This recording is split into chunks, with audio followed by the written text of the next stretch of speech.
हाँ जी, सब तो पहला स्वागत है तुहाडा learn with Deep channel which. असी प्रीवियस वीडियो विच क्लास 6 दा 6 chapter changes around us start कीता सीगा, जिहदे विच असी पढ़िया सी चेंजेस असी किवें कर सकदे अपने अराउंड जिन्नियां भी चीज़ां हुंदियां ने, कोई भी जिहड़ी सबसटांस हुंदी ने उहदे च असी किवें चेंजेस कर सकदे हां। ते असी पढ़िया सी उहनां नूं असी रिवर्स भी कर सकदे हां, भी जिहड़ी पहला आकार सी जिस चीज़ दा कोई शेप सीगी असी उहदे विच दुबारा उहनूं लैके आ सकदे हां। असी रिवर्सिबल चेंजेस बारे पढ़िया सीगा। इहदे वास्ते आपां 2-3 एक्टिविटीज़ कीतियां सीगीआं। अज असी पढ़ना गा could there be other ways to bring a change. कहते आपां होर भी कोई तरीके हैगे ने भी असी कोई सबसटांस नूं चेंज कर सकते हैं जिहदे नाल ਉਹਦੇ ਬਾਰੇ पढ़ना ਆਪਾਂ कि चलो जी स्टार्ट कर देंगे। We all have seen the tools which are use to dig the soil. ਕਹਿੰਦੇ ਅਸੀਂ ਸਾਰਿਆਂ ਨੇ ਟੂਲਸ ਕੀ ਹੁੰਦੇ ਨੇ ਸੰਦ ਜਿਹੜੇ ਅਸੀਂ ਕਹਿੰਦੇ ਮਿੱਟੀ ਪੁੱਟਣ ਦੇ ਲਈ ਸੰਦ ਵਰਤਦੇ ਆਂਗੇ ਹੈ ਨਾ, ਉਹ ਸਾਰਿਆਂ ਨੇ ਆਪਾਂ ਦੇਖੀ ਹੋਣੀ। ਕਹਿੰਦੇ have you ever seen how the iron blade in these tools is fixed to the wooden handle। ਕਹਿੰਦੇ ਤੁਸੀਂ ਦੇਖਿਆ ਕਿ ਜਿਵੇਂ ਆਪ ਕਾਫੀ ਸਾਰੇ ਸੰਦ ਦਿੱਤੇ ਹੁੰਦੇ ਨੇ ਹੋਏ ਨੇ ਫਿਗਰ ਦੇ ਵਿੱਚ, ਕਿ ਤੁਸੀਂ ਦੇਖਿਆ ਕਿ ਵੀ ਜਿਹੜਾ ਆਹ ਇੱਕ ਉਹਦੇ ਵਿੱਚ ਕੀ ਹੁੰਦਾ ਗਾ, ਆਇਰਨ ਦਾ ਇੱਕ ਟੂਲ ਹੁੰਦਾ ਗਾ, ਬਲੇਡ ਹੁੰਦਾ ਕੋਈ ਵੀ, ਉਹਨੂੰ ਲੱਕੜ ਦੇ ਉਹਦੇ ਵਿੱਚ ਕੋਈ ਡੰਡਾ ਹੁੰਦਾ ਗਾ ਹੈ ਨਾ, ਜਾਂ ਉਹ ਹੈ ਉਹਦੇ ਵਿੱਚ ਹੈਂਡਲ ਦੇ ਵਿੱਚ ਪਾਇਆ ਹੁੰਦਾ ਗਾ, ਅਤੇ ਕਹਿੰਦੇ ਕਿਵੇਂ ਉਹਨੂੰ ਫਿਕਸ ਕੀਤਾ ਹੁੰਦਾ। ਕਹਿੰਦੇ ਤੁਸੀਂ ਇਹ ਗੱਲ ਨੋਟ ਕੀਤੀ ਹੈਗੀ। The iron blade of these tools has a ring in which the wooden handle is fixed। ਹੁਣ ਕਹਿੰਦੇ ਜਿਹੜੀ ਇਹ ਆਇਰਨ ਦਾ ਬਲੇਡ ਹੁੰਦਾ ਗਾ, ਇਹਦੇ ਵਿੱਚ ਆਇਰਨ ਦਾ ਬਲੇਡ ਜਿਵੇਂ ਕਹੀ ਦੇ ਅੱਗੇ ਲੱਗਿਆ ਹੋਇਆ ਗਾ ਜਾਂ ਕਿਸੇ ਵੀ ਜਿਵੇਂ ਖੁਰਪੀ ਦੇ ਅੱਗੇ ਲੱਗਿਆ ਹੋਇਆ ਗਾ, ਉਹ ਜਿਹੜਾ ਆਇਰਨ ਦਾ ਕਹਿੰਦੇ ਬਲੇਡ ਹੁੰਦਾ ਗਾ ਉਹਦੇ ਵਿੱਚ ਇੱਕ ਰਿੰਗ ਬਣੀ ਹੁੰਦੀ ਹੈ, ਮਤਲਬ ਗੋਲੀ ਮੋਰੀ ਹੁੰਦੀ ਹੈਗੀ, ਜਿਹਦੇ ਵਿੱਚ ਜਿਹੜਾ ਵੂਡਨ ਦਾ ਲੱਕੜ ਦਾ ਡੰਡਾ ਪਾਇਆ ਜਾਂਦਾ ਗਾ, ਜਿਹਦੇ 'ਚ ਫਿਕਸ ਕੀਤਾ ਜਾਂਦਾ ਗਾ ਹੈਂਡਲ ਨੂੰ। Normally the ring is slight smaller in size than the wooden handle. ज़्यादा की होंगी हैगी आम तौर पर जी रिंग होंगी हैगी जी मूरी होंगी हैगी, वो रिंग जी समॉल होंगी हैगी वुडन हैंडल के साइज तो, ताकि पूरी तरह फिक्स हो जाए, बाद निकले ना। To fix the handle the ring is heated and it become slightly larger in size. ਹੁਣ ਕਹਿੰਦੇ ਉਹ ਕੀ ਹੁੰਦੀ, ਛੋਟੀ ਹੁੰਦੀ ਹੈ ਸਾਈਜ਼ ਦੇ ਵਿੱਚੋਂ ਵੂਡਨ ਦੇ ਹੈਂਡਲ ਦੇ ਨਾਲੋਂ। ਪਹਿਲਾਂ ਉਹਨੂੰ ਹੀਟ ਕੀਤਾ ਜਾਂਦਾ ਗਾ ਤਾਂ ਕਿ ਉਹਦਾ ਜਿਹੜਾ ਸਾਈਜ਼ ਥੋੜ੍ਹਾ ਐਕਸਪੈਂਡ ਹੋ ਜੇ ਅਤੇ ਉਹ ਲੱਕੜ ਦਾ ਜਿਹੜਾ ਹੈਂਡਲ ਹੈਗਾ ਉਹਦੇ ਵਿੱਚ ਵੂਡਨ ਹੈਂਡਲ ਫਿਕਸ ਹੋ ਜੇ। Now the handle easily fits into the ring. ਜਦੋਂ ਆਪਾਂ ਹੀਟ ਕਰਦੇ ਹਾਂ ਉਹ ਐਕਸਪੈਂਡ ਹੋ ਜਾਂਦੀ ਹੈਗੀ, ਤਾਂ ਉਹਦਾ ਜਿਹੜਾ ਹੈਂਡਲ ਹੁੰਦਾ ਗਾ ਉਹ ਈਜ਼ਲੀ ਕੀ ਹੁੰਦਾ, ਫਿੱਟ ਹੋ ਜਾਂਦਾ ਗਾ। When the ring cools down it contracts and fit tightly on to the handle. ਕਹਿੰਦੇ ਜਦੋਂ ਹੁਣ ਉਹ ਰਿੰਗ ਸੀਗੀ ਉਹ ਆਪਾਂ ਗਰਮ ਕੀਤੀ, ਜਦੋਂ ਠੰਡੀ ਹੋਣ ਤੋਂ ਬਾਅਦ ਉਹ ਕੀ ਹੋ ਜਾਂਦੀ ਹੈ ਕਿ ਇਹਨੂੰ ਪੂਰੀ ਟਾਈਟ ਹੋ ਜਾਂਦੀ ਹੈ ਕਿ ਉਹਦੇ ਨਾਲ ਪਕੜ ਬਣਾ ਲੈਂਦੀ ਹੈਗੀ ਵੂਡਨ ਦੇ ਹੈਂਡਲ ਦੇ ਨਾਲ। Such a change is also used for fixing the metal rim on a wooden wheel of a cart as shown figure 6.7। ਆਪਣੇ ਕੋਲ 6.7 ਫਿਗਰ ਦਿੱਤੀ ਗਈ ਹੈਗੀ, ਜਿਹਦੇ ਵਿੱਚ ਕਹਿੰਦੇ ਇਹੀ ਚੇਂਜ ਕੀਤੀ ਗਈ ਹੁੰਦੀ ਗੀ। ਇਹਦੇ ਵਿੱਚ ਵੀ ਇਸ ਤਰ੍ਹਾਂ ਕੀਤਾ ਗਿਆ ਹੁੰਦਾ ਗਾ, ਇਹ ਕਾਟ ਵੀਲ ਹੈਗਾ, ਜਿਹੜੇ ਘਰ ਗੱਡੀਆਂ ਵਗੈਰਾ ਹੁੰਦੀਆਂ ਉਹਦੇ ਵੀਲ ਹੈਗਾ, with metal rim fix to it. ਇਹਦੇ 'ਚ ਮੈਟਲ ਦੀ ਜਿਹੜੀ ਰਿਮ ਹੈਗੀ ਉਹ ਫਿਕਸ ਕੀਤੀ ਗਈ ਹੁੰਦੀ ਆ, ਉਹਨੂੰ ਵੀ ਇਸ ਤਰ੍ਹਾਂ ਹੀਟ ਕਰਕੇ ਫਿਕਸ ਕੀਤਾ ਜਾਂਦਾ ਗਾ। ਇਹ ਵੀ ਇੱਕ ਤਰ੍ਹਾਂ ਦੀ ਚੇਂਜ ਹੋਊਗੀ, ਪਹਿਲਾਂ ਉਹਨੂੰ ਹੀਟ ਕੀਤਾ ਜਾਂਦਾ, ਬਾਅਦ 'ਚੋਂ ਕੋਲਡ ਹੋ ਜਾਂਦੀ ਅਤੇ ਫਿਕਸ ਹੋ ਜਾਂਦੀ ਆ।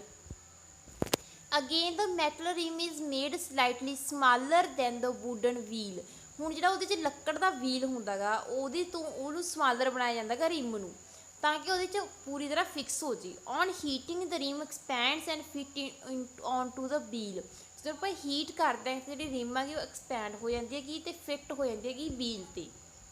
Cold water is then poured over the rim which contract and fits tightly on to the wheel.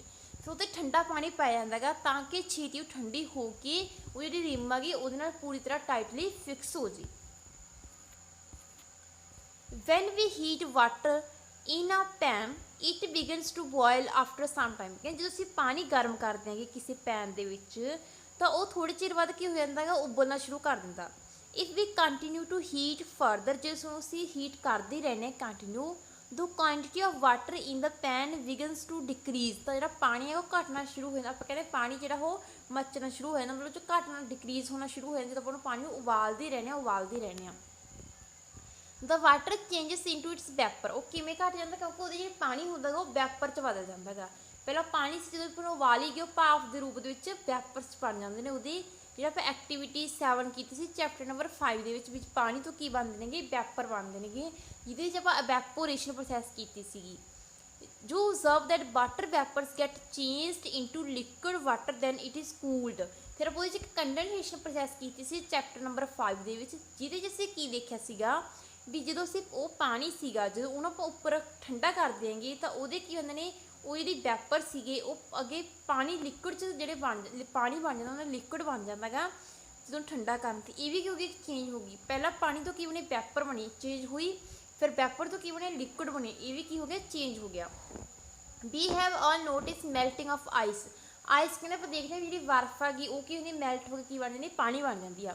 Ice melts when it is heated.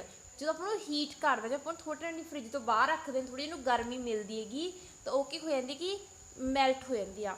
But does it change into, ਇਹ 'ਚ ਕੀ ਚੇਂਜ ਆਈ, ਕੀ ਹੋ ਗਈ, ਉਹ ਬਰਫ਼ ਤੋਂ ਸੋਲਿਡ ਤੋਂ ਕੀ ਹੋ ਗਈ ਲਿਕੁਇਡ 'ਚ ਬਣ ਗਈ।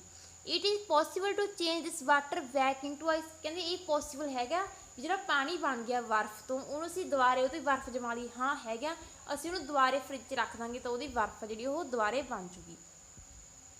ਲੈਟ ਅਸ ਓਬਜ਼ਰਵ ਸਮ ਮੋਰ ਚੇਂਜਸ। ਇਸ ਤਰ੍ਹਾਂ ਕਹਿੰਦੇ ਅਸੀਂ ਹੋਰ ਚੇਂਜਸ ਦੇਖਣੇ ਜਿਹੜੀਆਂ ਆਪਣੇ ਆਲੇ ਦੁਆਲੇ ਹੁੰਦੀਆਂ ਨੇ, ਕਿੰਨੀ ਚੇਂਜਸ ਜਿਹੜੀਆਂ ਹੁੰਦੀਆਂ ਨੇਗੀਆਂ।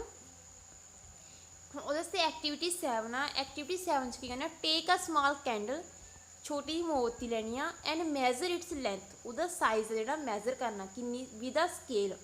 ਨੋ fix it at a suitable place and light it. ਹੁਣ ਉਹਨੂੰ ਇੱਕ ਜਗ੍ਹਾ 'ਤੇ ਰੱਖਣਾ ਅਤੇ ਇਹਨੂੰ ਚਲਾਉਣਾ ਗਾ। ਜਲਾਉਣ ਤੋਂ ਬਾਅਦ ਲੈਟ ਇਟ ਬਰਨ, ਜਦੋਂ ਬਰਨਨੀ ਸਟਾਰਟ ਹੋ ਜੂ ਥੋੜ੍ਹੇ ਟਾਈਮ ਲਈ ਬਰਨ ਉਹਨੂੰ ਚੱਲਣ ਦਿਓ। Now blow out the candle and measure its length again. ਕਹਿੰਦੇ ਹੁਣ ਉਹਨੂੰ ਬੰਦ ਕਰ ਦਿਓ, ਉਹਦੀ ਲੈਂਥ ਮੈਜ਼ਰ ਕਰੋ। ਓਬਵੀਅਸ ਗੱਲ ਹੈਗੀ ਜਦੋਂ ਉਹਨੂੰ ਆਪਾਂ ਓਬਵੀਅਸਲੀ ਜਦੋਂ ਨਾ ਆਪਾਂ ਕਿਸੇ ਕੈਂਡਲ ਨੂੰ ਆਪਾਂ ਜਲਾਵਾਂਗੇ ਉਹਦੀ ਲੈਂਥ ਜਿਹੜੀ ਘੱਟ ਜੂਗੀ ਕਿਉਂਕਿ ਉਹਦੀ ਜਿਹੜੀ ਲੈਂਥ ਉੱਪਰ ਕਿ ਮੋਮ ਪਿਘਲ ਕੇ ਨੀਚੇ ਡਿੱਗ ਜੂ, ਉਹਦੀ ਛੋਟੀ ਹੁੰਦੀ ਜਾਊਗੀ ਜਿਵੇਂ ਜਿਵੇਂ ਉਹ ਜਲੂਗੀ। ਉਹਦੇ 'ਚ ਵੀ ਕੀ ਹੈ ਚੇਂਜ ਆਇਆ ਕਿਉਂਕਿ ਇਹ ਜਿਵੇਂ ਉਹ ਹੀਟ ਹੋਈ ਤਾਂ ਉਹਦੇ ਕੀ ਬਣ ਗਈ ਮੋਮ ਬਣ ਗਈ ਅਤੇ ਉਹ ਛੋਟੀ ਹੋ ਗਈ। Can the change in the length of candle be reversed. ਕਹਿੰਦੇ ਹੁਣ ਜਿਹੜੀ ਉਹ ਕੈਂਡਲ ਸੀਗੀ ਉਹ ਜਲ ਗਈ, ਉਸ ਤੋਂ ਛੋਟੀ ਹੋ ਗਈ। ਕਹਿੰਦੇ ਉਹਦੀ ਜਿਹੜੀ ਲੈਂਥ ਸੀਗੀ ਪਰ ਉਹਨੂੰ ਕਹਿੰਦੇ ਅਸੀਂ ਕਹੋ ਕਰ ਸਕਦੇ ਹਾਂਗੇ ਉਨੀ ਲੈਂਥ ਦੀ ਦੁਬਾਰਾ ਬਣਾ ਸਕਦੇ ਹਾਂਗੇ। If we were to take some wax in a pan and heat it. ਕਹਿੰਦੇ ਜੇ ਮੰਨ ਲਓ ਮੋਮ ਲੈ ਲਈ ਥੋੜ੍ਹੀ ਜਿਹੀ ਪੈਨ ਦੇ ਵਿੱਚ ਉਹਨੂੰ ਗਰਮ ਕੀਤਾ, can this change be reverse. ਕਹਿੰਦੇ ਉਹਨੂੰ ਅਸੀਂ ਰਿਵਰਸ ਕਰ ਸਕਦੇ ਹਾਂ ਉਸ ਤਰ੍ਹਾਂ ਵੀ ਅਸੀਂ ਬੈਕਸ ਲੈ ਲਈ ਉਹਨੂੰ ਅਸੀਂ ਗਰਮ ਕਰਾਂਗੇ ਦੁਬਾਰਾ ਤੋਂ ਮੋਮਬੱਤੀ ਬਣਾ ਲਾਂਗੇ।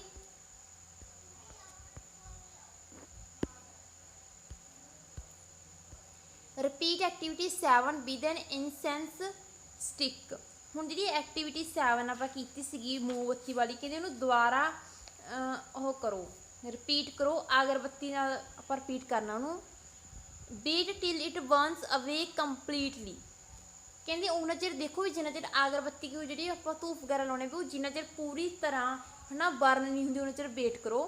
But are the changes that occur in the incense stick. Incense stick ਕਹਿੰਦੇ ਅਗਰਬੱਤੀ ਕਿ ਤੁਸੀਂ ਕੀ ਦੇਖੋਗੇ ਉਹ ਜਲਣ ਤੋਂ ਬਾਅਦ ਉਹ 'ਚ ਕੀ ਚੇਂਜ ਆਈ। The stick burns to the produce some new material. ਹੁਣ ਜਿਹੜੀ ਉਹ ਸਟਿਕ ਸੀਗੀ ਉਹ ਬਰਨ ਹੋ ਗਈ ਅਤੇ ਉਹਨੇ ਇੱਕ ਨਵਾਂ ਮਟੀਰੀਅਲ ਪ੍ਰੋਡਿਊਸ ਕੀਤਾ। ਉਹ ਕੀ ਪ੍ਰੋਡਿਊਸ ਕੀਤਾ, ਦੇਅਰ ਆਰ ਐਸ਼ ਐਂਡ ਸਮ ਗੈਸਿਸ। ਇੱਕ ਤਾਂ ਉਹਨੇ ਗੈਸ ਪ੍ਰੋਡਿਊਸ ਕੀਤੀ, ਇੱਕ ਕੀ ਹੋਈ ਸੀ ਸਵਾਹ ਬਣ ਗਈ ਉਹਦੀ। We cannot see these gases but can sense them due to their pleasant smell. ਹੁਣ ਸਾਨੂੰ ਜਿਹੜੀ ਅਗਰਬੱਤੀ ਤੋਂ ਗੈਸ ਬਣੀ ਸੀ ਉਹ ਸਾਨੂੰ ਨਹੀਂ ਦਿਸਦੀ ਪਰ ਉਹਦੀ ਜਿਹੜੀ ਸਮੈਲ ਤੋਂ ਅਸੀਂ ਕੀ ਕਰ ਸਕਦੇ ਹਾਂਗੇ ਸੁੰਘ ਕੇ ਸਾਨੂੰ ਪਤਾ ਲੱਗਦਾ ਜੋ ਗੈਸ ਜਿਹੜੀ ਬਾਹਰ ਨਿਕਲੀ। We cannot see these gases due to their pleasant smell. Can this change be reverse. ਕਹਿੰਦੇ ਅਸੀਂ ਇਸ ਨੂੰ ਰਿਵਰਸ ਕਰ ਸਕਦੇ ਹਾਂ ਕਿ ਹੁਣ ਉਹ ਜਿਹੜੀ ਗੈਸ ਹੈਗੀ ਅਤੇ ਜਿਹੜੀ ਉਹ 'ਚੋਂ ਸਵਾਹ ਸੀ ਉਹਦੇ ਦੁਆਰਾ ਅਸੀਂ ਅਗਰਬੱਤੀ ਬਣਾ ਸਕਦੇ ਹਾਂ। ਹਾਂ ਇਹ ਤਾਂ ਜਿਹੜਾ ਪਹਿਲਾਂ ਐਕਟੀਵਿਟੀ 7 'ਚ ਕੀਤਾ ਸੀ ਅਸੀਂ ਵੀ ਜਿਹੜੀ ਮੋਮ ਲੈ ਲਾਂਗੇ ਉਹਨੂੰ ਪਿਘਲਾ ਲਾਂਗੇ ਦੁਬਾਰਾ ਉਹ 'ਚ ਆਪਾਂ ਜੇ ਚਾਹੀਏ ਤਾਂ ਆਪਾਂ ਦੁਬਾਰਾ ਮੋਮਬੱਤੀ ਬਣਾ ਸਕਦੇ ਹਾਂਗੇ। ਪਰ ਜਿਹੜੀ ਹੁਣ ਆਪਾਂ ਅਗਰਬੱਤੀ ਲਈ ਉਹ 'ਚੋਂ ਕੀ ਬਣ ਗਈ ਸਵਾਹ ਬਣ ਗਈ। ਉਹ ਸਵਾਹ ਤੋਂ ਕਹਿੰਦੇ ਆਪਾਂ ਦੁਬਾਰੇ ਅਗਰਬੱਤੀ ਬਣਾ ਲਾਂਗੇ ਪੋਸੀਬਲ ਹੀ ਹੈ ਨਹੀਂ ਗਾ। And but about the change which occurred in the match stick used for lighting the candle or incense stick. ਇਸ ਤਰ੍ਹਾਂ ਆਪਾਂ ਜਿਹੜੀ ਮਾਚਿਸ ਦੀ ਸਟਿਕ ਯੂਜ਼ ਕਰ ਦਿਆਂਗੇ ਹੈ ਨਾ ਸੀਖ ਜਿਹੜੀ ਉਹਨੂੰ ਕਹਿੰਦੇ ਉਹ ਹੁੰਦਾ ਗਾ ਵੀ ਉਹਨੂੰ ਆਪਾਂ ਇੱਕ ਵਾਰ ਜਲਾ ਲੈਣਾ ਉਸ ਤੋਂ ਬਾਅਦ ਦੁਬਾਰਾ ਨੂੰ ਉਸ ਤਰ੍ਹਾਂ ਹੀ ਬਣ ਜੂਗੀ, ਨਹੀਂ ਬਣਦੀ। ਇਹਦਾ ਮਤਲਬ ਕੀ ਹੈ ਰਿਵਰਸੀਬਲ ਨਹੀਂ ਹੈਗੀ। So far we have discuss the changes occurring in given objects or its material. ਤਾਂ ਅਸੀਂ ਇਹਦੇ ਵਿੱਚ ਕੀ ਦੇਖਿਆ ਵੀ ਕਿਹੜੇ ਪਦਾਰਥ ਨੇਗੇ ਜਿਨ੍ਹਾਂ 'ਚ ਪਰਿਵਰਤਨ ਹੁੰਦੇ ਨੇਗੇ। But about the changes that occur when two substance are mixed together. ਕਹਿੰਦੇ ਜਦੋਂ ਆਪਾਂ ਦੋ ਪਦਾਰਥ ਨੇਗੇ ਉਹਨਾਂ ਨੂੰ ਇਕੱਠੇ ਕਰਤਾ, ਮਿਕਸ ਕਰਤਾ, ਤੇ ਫਿਰ ਉਹਦੇ ਵਿੱਚ ਚੇਂਜਸ ਆਉਂਦੀਆਂ ਨੇਗੀਆਂ ਜਦੋਂ ਮਿਕਸ ਕਰਨ ਤੋਂ ਬਾਅਦ। ਇਨ chapter 4 we ਡਿਜ਼ੋਲਵਡ salt in water. Chapter 4 ਦੇ ਵਿੱਚ ਵੀ ਡਿਜ਼ੋਲਵਡ, ਅਸੀਂ ਪਾਣੀ ਦੇ ਵਿੱਚ ਨਮਕ ਨੂੰ ਘੋਲਿਆ। Do you think a change occurred in salt or in water. ਕੀ ਤੁਸੀਂ ਇਹ ਗੱਲ ਚੇਂਜ ਦੇਖਿਆ ਵੀ ਉਹਦੇ ਵਿੱਚ ਪਾਣੀ, ਸਾਲਟ ਐਂਡ ਵਾਟਰ ਦੇ ਵਿੱਚ ਕੋਈ ਚੇਂਜ ਆਈ। It is possible to reverse this change. ਇਸ ਚੇਂਜ ਨੂੰ ਪੋਸੀਬਲ ਕਰਨਾ, ਇਸ ਚੇਂਜ ਨੂੰ ਕਹਿੰਦੇ ਰਿਵਰਸ ਕਰਨਾ ਪੋਸੀਬਲ ਹੈ। Wait in chapter 5 we learned how to separate salt from its solution in water. ਅਸੀਂ ਚੈਪਟਰ 5 ਵਿੱਚ ਪੜ੍ਹਿਆ ਵੀ ਅਸੀਂ ਕੀ ਸਿੱਖਿਆ ਵੀ ਅਸੀਂ ਪਾਣੀ ਨੂੰ, ਨਮਕ ਨੂੰ ਕਿੱਦਾਂ ਅਲੱਗ ਕਰ ਸਕਦੇ ਹਾਂਗੇ ਪਾਣੀ ਤੋਂ। So can we say that the change due to dissolving salt in water be ਰਿਵਰਸਡ।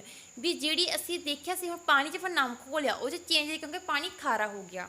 ਅਸੀਂ 5th ਚੈਪਟਰ 'ਚ ਦੇਖਿਆ ਸੀ ਅਸੀਂ ਪਾਣੀ 'ਚ ਨਮਕ ਨੂੰ ਅਲੱਗ ਕਰ ਸਕਦੇ ਹਾਂ। ਇਹਦਾ ਮਤਲਬ ਇਹ ਪ੍ਰੋਸੈਸ ਕੀ ਹੋ ਗਈ, ਰਿਵਰਸੀਬਲ ਹੋ ਗਈ। Paheli ask if you have ever seen curd being set. ਕਹਿੰਦੇ ਪਹੇਲੀ ਨੇ ਪੁੱਛਿਆ ਵੀ ਕਹਿੰਦੇ ਤੁਸੀਂ ਕਦੇ ਦਹੀਂ ਨੂੰ ਜੰਮਦੇ ਦੇਖਿਆ ਕਾ। A small quantity of curd is added to warm milk. ਥੋੜੀ ਦਹੀਂ ਅਸੀਂ ਗਰਮ ਦੇ ਵਿੱਚ ਪਾਉਣੇ ਹੈਗੇ, ਐਡ ਕਰਦੇ ਹਾਂ।